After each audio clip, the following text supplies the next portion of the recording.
काँग्रेसचं जे पाण्यामुळे उखडून काढण्यासाठी तिथल्या सहकारातनं काँग्रेसला बाजूला केलं, त्याच पद्धतीने जर राष्ट्रवादीची पाळंमुळं जर थोडी कमकुत करायची असतील, त्यामुळं आगामी काळात भाजपला स्वबळावर जायचं असेल तर त्याची रचना ही आत्ता या निमित्ताने करावं लागेल. कदाचित ते जयंत पाटलांना पुढे करू शकतात, विश्वजित कदमांना पुढे करू शकतात, विशाल पाटलांना पुढे करू शकतात किंवा राष्ट्रवादीच्या अनेक नेत्यांना पुढे करू शकतात आणि त्यानंतर मग एक वर्चस्व प्रस्थापित करू शकतात की ज्याच्यामुळं तो सगळा विषय होईल.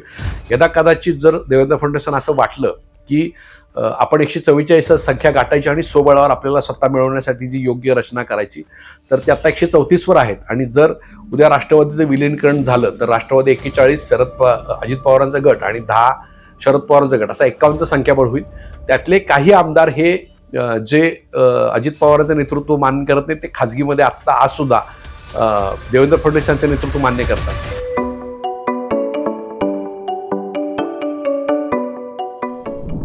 नमस्कार, मी हनुमंत मोहिते .सोनेर आहे माझ्या यूट्यूब चॅनलवर सगळ्यांचं स्वागत आहे.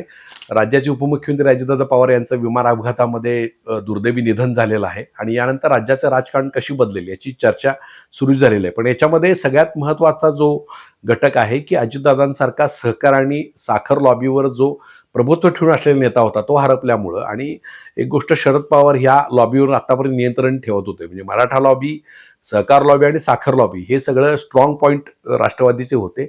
त्यामुळं राज्य सहकारी बँक असेल, राज्य सहकारी संघ असेल, वसंतदादा शुगर इन्स्टिट्यूट असेल, तर या सगळ्यावर प्रभाव हा पवार कुटुंबियांचा होता. त्यामुळे शरद पवार आणि अजित पवार यांचा प्रभाव या लॉबीवर होता. त्यामुळं आगामी काळामध्ये देवेंद्र फडणवीस यांचं लक्ष या सहकार आणि साखर लॉबीवर किंवा राज्य सहकारी बँक, जिल्हा सहकारी बँक यांच्या लॉबीवर असेल.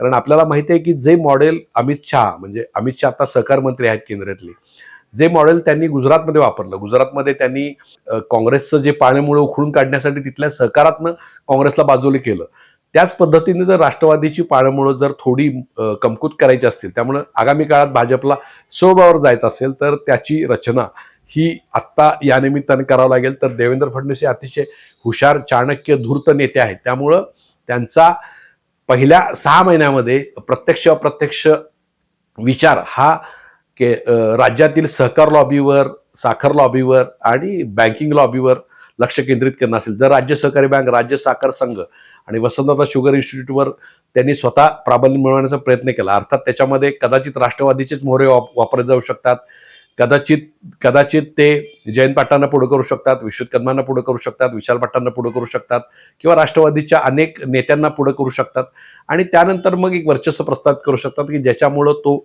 सगळा विषय होईल.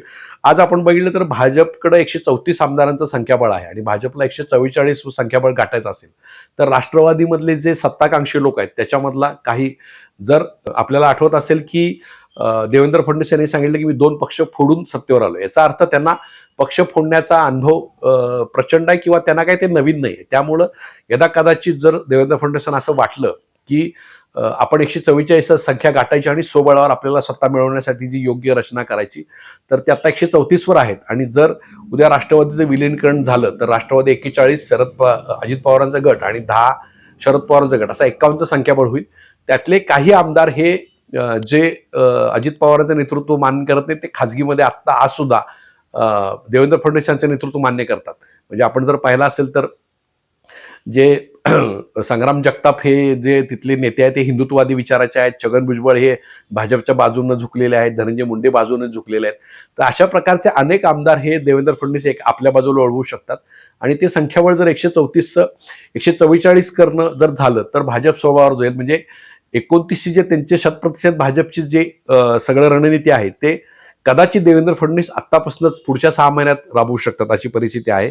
दुसरी गोष्ट, जो राष्ट्रवादीची मूळ धाटणी आहे तो सत्ता, संपत्ती आणि निधी कारणावर पोचलेला सगळा सरंजाम सरदारांचा पक्ष असल्याचा आहे. त्यामुळे हे सगळे लोक सत्तेच्या दृष्टीत जवळ राहणारे पक्ष आहेत आणि त्यांना सर्व त्यांच्या संस्थात्मक बाबीसाठी वेगवेगळ्या एजन्सीची भीती असते. त्यामुळं भाजपला या सगळ्या लोकांना पटकन अक्वायर करणं किंवा त्यांच्या मनात थोडीशी चलबिचल करून आपल्याकडे खेचणं फार अवघड नाही आणि जे लोक शरद पवारला सोडू शकतात ते अजित पवारांच्या गटाला सोडू शकतात. त्यामुळे ते ताबडतोब भाजपकडे येऊ शकतात आणि भाजपचा तो एक मोठा गेम गेम प्लॅन असू शकतो. आपण जर बघितलं तर भाजपला राज्यभर आता जे शतप्रतिशत भाजपला करायचं त्यामध्ये भाजपच्या कमजोर बाजू कुठल्या होत्या, तर भाजपला एक मुंबई ठाकरेंच्या ताब्यात होती, कोकणमध्ये भाजपचं वर्चस्व फार नव्हतं आणि पश्चिम महाराष्ट्रामध्ये भाजपला फार सत्ता नव्हती. मराठवाडा विदर्भामध्ये भाजपचं प्राबल्य होतं, तिथं भाजप मोठ्या प्रमाणात आहे. अशा वेळेला पश्चिम महाराष्ट्रामध्ये त्यांनी अनेक काँग्रेसचे राष्ट्रवादी नेते घेऊन त्यांनी सत्ता बऱ्यापैकी काबीज केलेली आहे. आता जर पूर्णपणे पश्चिम महाराष्ट्रावर कब्जा मिळवायचा असेल तर त्यांना राष्ट्रवादी ब्रेक करून राष्ट्रवादीवर आणि सहकार चळवळीवर कब्जा मिळवावा लागेल. त्यामुळं पश्चिम महाराष्ट्र काबीज करणं हे देवेंद्र फडणवीस पहिला लक्ष असेल. आता आपण जर पाहिलं असेल तर मुंबई ही आता ठाकरेंच्या ताब्यात होती, पण त्यांनी आता जवळजवळ तिथनं मुंबईमध्ये महापौर ते केलंय, त्यामुळे मुंबई सुद्धा आता भाजपनं ताब्यात घेतलेली आहे. कोकणामध्ये सुद्धा आता नितेश राणेंच्या रूपानं असेल किंवा ते अप्रत्यक्षपणे उदय सामंतांना हँडल करायला असेल, रवींद्र चव्हाणांनी कोकणमध्ये सुद्धा आपलं मोठा गड मजबूत केलेला आहे. MMRD रिजनमध्ये सुद्धा ते आता मुंबई आणि ठाणे परिसरामध्ये ते एकनाथशी लढतायत. तर 100% भाजप करण्याच्या दृष्टीने देवेंद्र फडणवीसांनी पश्चिम महाराष्ट्र, कोकण आणि मुंबई याच्यावर भरपूर काम केलेलं आहे. तर याचाच राष्ट्रवादीच्या अजितदादानंतर पश्चिम महाराष्ट्र आणि कोकणामध्ये त्यांचं फार मोठं एक राहील आणि 100%च्या भाजपच्या दृष्टीनं ते आपल्याला काम करताना दिसतील. म्हणजे आता जरी ते स्वतः अर्थमंत्री म्हणून ते जरी सादर करत असतील तर जयंत पाटलांसारखा मोहरा घेऊन ते पुढच्या राजकारणामध्ये उतरतील आणि 100% पुढच्या देवेंद्र फडणवीसांच्या पुढच्या दिल्लीच्या वाटचालीसाठी महाराष्ट्र एक हाती कब्जा करण्याचं त्यांचं जे तंत्र आहे ते यानंतर गतिमान होईल अशी शक्यता आहे.